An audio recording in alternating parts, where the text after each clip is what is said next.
Welcome back, movie lovers. Story recaps here. Today, we're going back in time and visiting France in 1967, where exploration of desire, secrets, and societal norms were very different from today.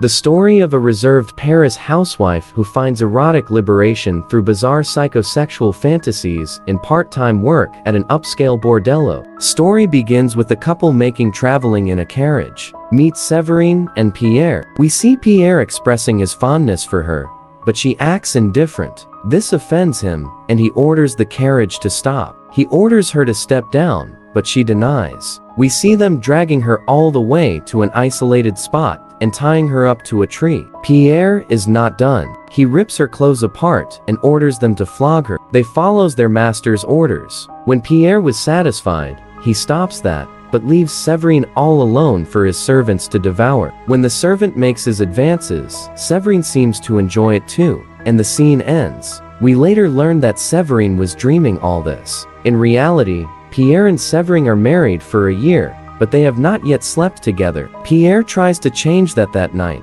but Séverine refuses. Pierre gets upset and goes to sleep. Next scene opens with Pierre Séverine meeting their friends in a restaurant. Meet Henry and Renee. Séverine is not fond of Henry as his improper behavior disgusts her. Later, we learn that Pierre is a successful surgeon and Séverine has an otherwise perfect life, but is not happy in her marriage. She carries a dark secret of sexual fantasies. She learns about an exclusive establishment in Paris where housewives sometimes work for extra money when their husbands are in office. She inquires more about it from Pierre, and it intrigues her even further. Next scene opens at a private club where we see her crossing paths with Henry. He tells her that Renee told him about her curiosity. She feels exposed and aroused at the same time. Henry tells her that he used to be irregular and gives her the address. She falls in a conundrum whether to go or not. Mustering all the courage she needed, she decides to go and check out the place.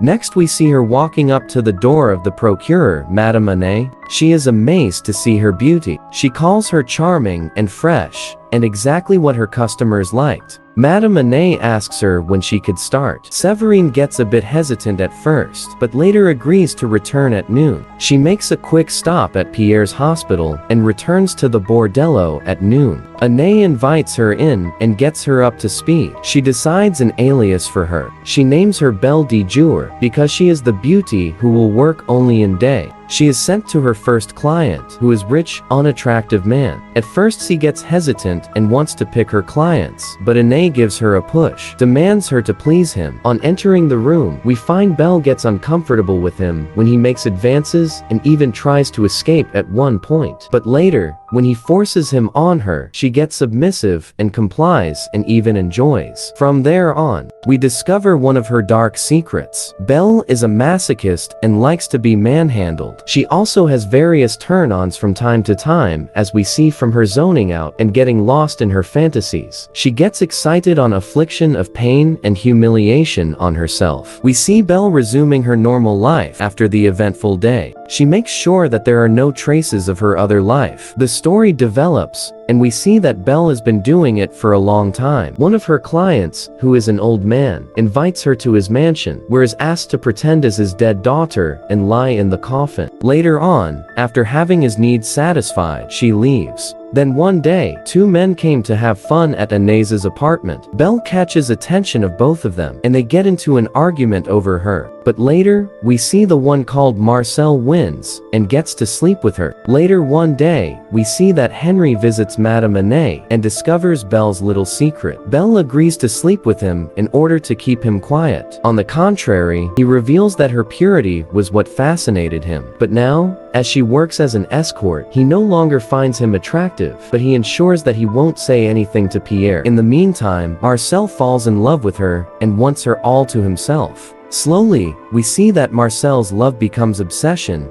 and he starts to stalk Belle. In the meantime, Belle, who initially was enjoying her time, eventually realizes that she is cheating Pierre, so she quits her life of escort. But little did she know, Marcel was not going to let her go so easy. He even reaches to her house and blackmails her. He says that he will say everything to Pierre if she does not agree to satisfy him every day. That scares Belle, and she pleads him to leave. Being unable to convince Belle, Marcel opts to a sinister alternative and wanted to remove Pierre from Belle's life completely. He later finds an opportunity and shoots Pierre and tries to escape, but fails and gets fatally shot by police in the chase instead. Next scene opens in a hospital where we learn that Pierre was in a critical condition after the incident and has gone into coma. Later, we see that Pierre has lost his vision and completely paralyzed. We see Henry visits them one day and says that he is going to tell Pierre everything. After the revelation, we see Pierre in tears. That somehow puts Belle in one of her fantasies again. But this time, it was different. She imagines Pierre to have recovered, and they live happily for the rest of their life. And there you have it, the captivating story of Belle de Jour.